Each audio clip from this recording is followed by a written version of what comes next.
Hi everyone, this is Pranshu Mehra welcoming you to win science. आज की वीडियो में हम लोग क्लास 9 का chapter number 1 matter in our surroundings discuss करेंगे। इसका लेक्चर नंबर 7 आज डिस्कस करेंगे।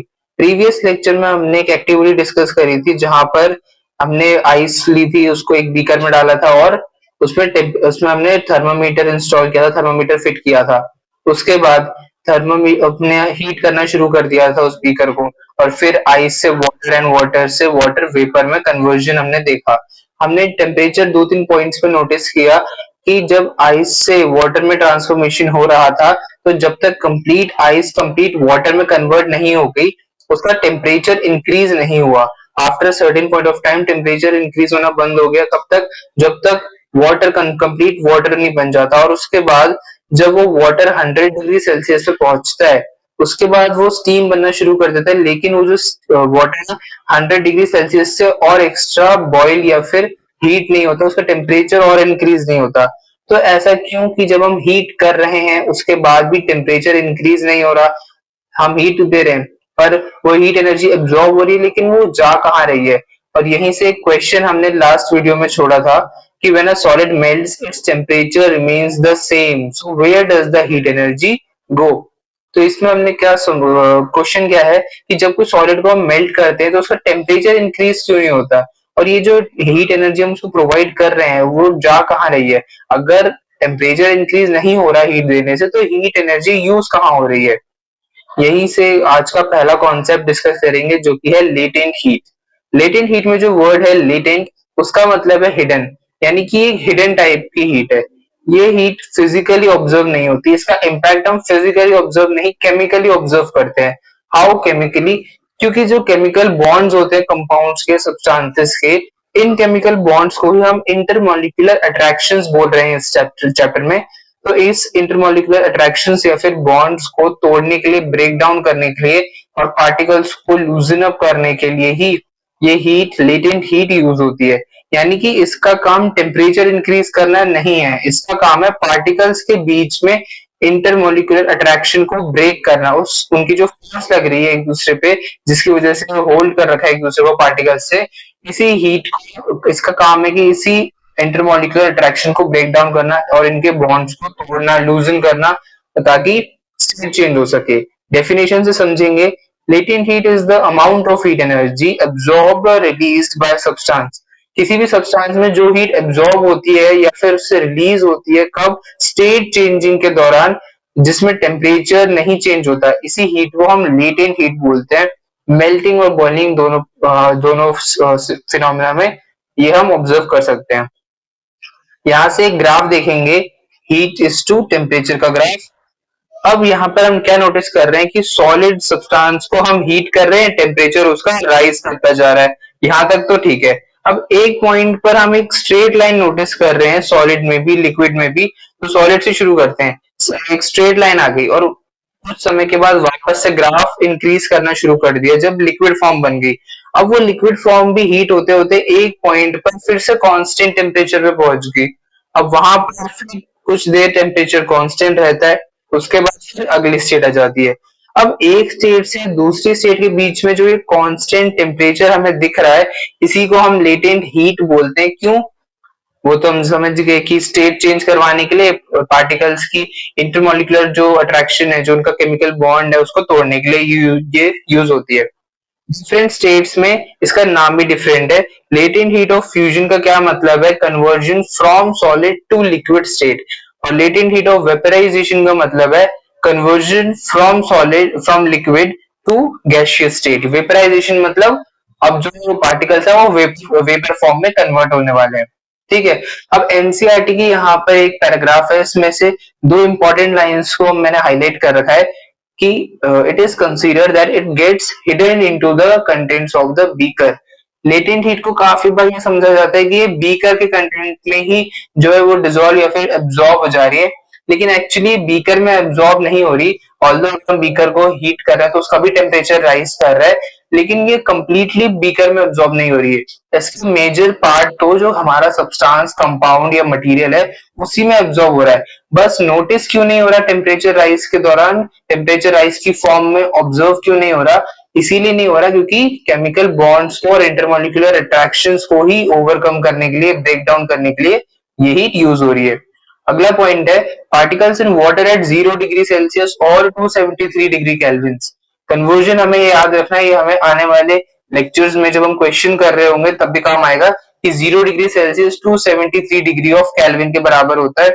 अब जो पानी है जब वो 273 डिग्री केल्विन पे है, उसकी जो हीट है जब वो आइस होगी सेम टेम्परेचर पे 0 डिग्री सेल्सियस पे, उसकी हीट वाटर से कम होगी और सेम टेम्परेचर पे वाटर होगा 0 डिग्री सेल्सियस पे, तो उसकी हीट 0 डिग्री सेल्सियस आइस से ज्यादा होगी, उसके अंदर एनर्जी ज्यादा होगी।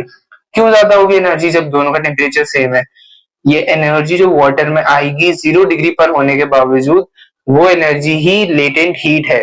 Heat is a form of energy, इसीलिए जो एनर्जी है कहां से आ रही है? लेटेंट हीट से आ रही है, क्योंकि उस आइस को 0 डिग्री से 0 डिग्री ऑफ आइस से 0 डिग्री ऑफ वाटर बनाने में जो एनर्जी यूज हुई वो एब्जॉर्ब कहाँ होगी? वो वाटर में एब्जॉर्ब हो जाएगी। इसी को हम एक और तरीके से समझ सकते हैं कि 100 डिग्री सेल्सियस वाटर जब होता है, जब उसका बॉइलिंग पॉइंट है, और जब 100 डिग्री पे वो बॉईल करता है तो जो स्टीम निकल रही होती है, वो स्टीम की एनर्जी भी वाटर से ज्यादा होती है, जबकि टेम्परेचर 100 डिग्री पर ही है, लेकिन स्टीम की एनर्जी ज्यादा क्यों है? क्योंकि जो हीट एनर्जी लेटेंट हीट में की फॉर्म में एब्जॉर्ब हुई है, वो किसमें एब्जॉर्ब हो गई है? वो स्टीम में एब्जॉर्ब हो गई है। आगे हम लेटेंट हीट ऑफ फ्यूजन को डिस्कस करेंगे। The amount of heat energy that is required to change 1 kilogram of a solid into liquid at atmospheric pressure at its melting point is known as latent heat of fusion। अब 1 kg क्यों लिया है? Standard units, standard units हम सबको पता है SI units. मास की क्या होती है? किलोग्राम, लेंथ की मीटर, टाइम की सेकंड, ऐसे करके हमारे पास 7 एसआई यूनिट्स क्वांटिटीज होती हैं जिनकी एसआई यूनिट्स होती हैं। उसमें से एक है मास। अब मास की क्या है? किलोग्राम। तो जब भी हम कन्वर्जन कर रहे होते हैं तो उसमें बहुत बार फ्रीक्वेंटली मास को जब यूज करना होता है तो हम उसमें kilogram as a standard, 1 kg as a standard parameter use करते हैं। तो 1 किलो कोई भी सॉलिड, 1 kg ऑफ सॉलिड को जब हमको लिक्विड में सेम एटमॉस्फेरिक प्रेशर 1 atm पर चेंज करना होता है, तो वहां पर जो हीट एनर्जी एब्जॉर्ब होती है पार्टिकल में या फिर रिक्वायर होती है ऐसा करने के लिए, उसी को हम heat energy, latent heat of fusion कहते हैं।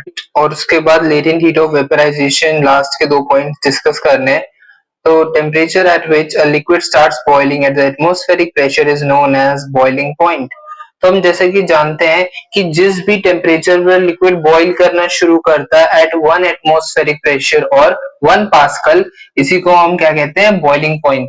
जैसे कि एग्जांपल के लिए वाटर का बॉइलिंग पॉइंट कितना होता है? थर्ड पॉइंट में लिखा भी है, that is 373 degrees of kelvin as according to standard unit, लेकिन जो हम यूनिट रेगुलरली यूज करते हैं वो है सेल्सियस, तो उसके according 100 degree of Celsius is the boiling point of water.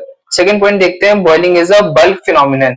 जैसा कि हमने एवापोरेशन देखा था, एक सरफेस फिनोमिनन भी इसे कह सकते हैं। क्यों? सरफेस पे जितने पार्टिकल्स हैं जो सरफेस से डायरेक्टली कनेक्टेड है, उसमें जो पार्टिकल्स से ज्यादा जो सरफेस से ज्यादा अच्छे से हीट एब्जॉर्ब कर पा रहे हैं, सिर्फ वही इवेपोरेट होते हैं। बट बॉइलिंग में सारे पार्टिकल्स जितने भी, अगर एक पर्टिकुलर वॉल्यूम ऑफ लिक्विड में जितने पार्टिकल्स आ रहे हैं सभी बॉइल होते हैं, सभी लिक्विड टू गैसियस स्टेट में चेंज हो रहे होते हैं, इसीलिए बॉइलिंग को क्या कहते हैं? एक बल्क फिनोमिनन।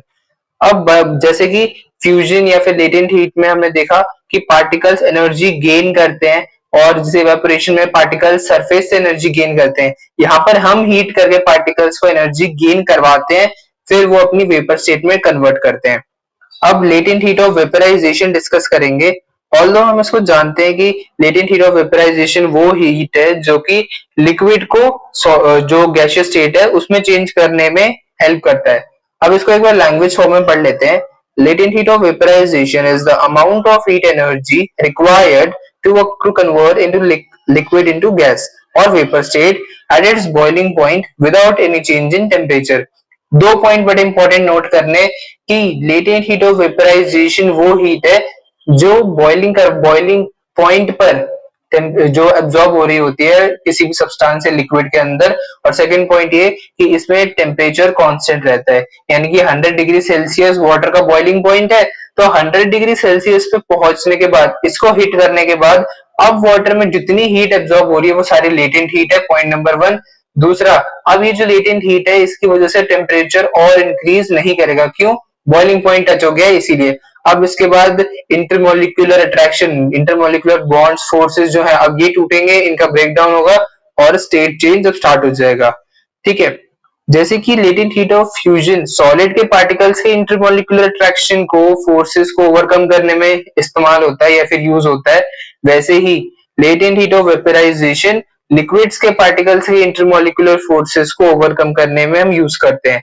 इसीलिए इसी रीजन की वजह से 100 डिग्री सेल्सियस पे जो स्टीम होती है यानी कि वेपर फॉर्म ऑफ वाटर, ये 100 डिग्री सेल्सियस पे जो वाटर होता है उससे ज्यादा एनर्जी कंटेन करती है।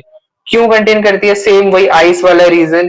ये रीजन है कि जो latent heat of vaporisation 100 degree celsius of water में एब्जॉर्ब हो गई है, अब वो सारी एनर्जी किस में पहुंच रही है? स्टीम में। सारी एनर्जी स्टीम में स्टोर हो रही है।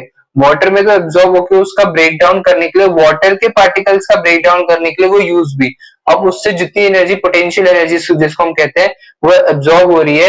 वो किस में एब्जॉर्ब हो रही है? स्टीम में। इसी वजह से 100 डिग्री सेल्सियस पे जो स्टीम है उसमें एनर्जी ज्यादा है as compare to 100 degree celsius of water. अब यहाँ पर एक छोटा सा डायग्राम है या फिर फ्लो चार्ट कह सकते हैं, जिसमें हम सिंपली देख रहे हैं कि सॉलिड से लिक्विड में जाना है, लिक्विड से स्टेट में, लिक्विड से गैसियस स्टेट में जाना है। तो हम क्या करेंगे? हीटिंग करेंगे, और वापस रिवर्स करना है, gas to liquid and liquid to solid जाना है तो हम कूलिंग करेंगे। तो आज के लेक्चर में इतना ही। So I hope you liked the lecture, and if you did, don't forget to like and share the video and subscribe to the channel. I'll see you in next one. Till then, goodbye. Thank you.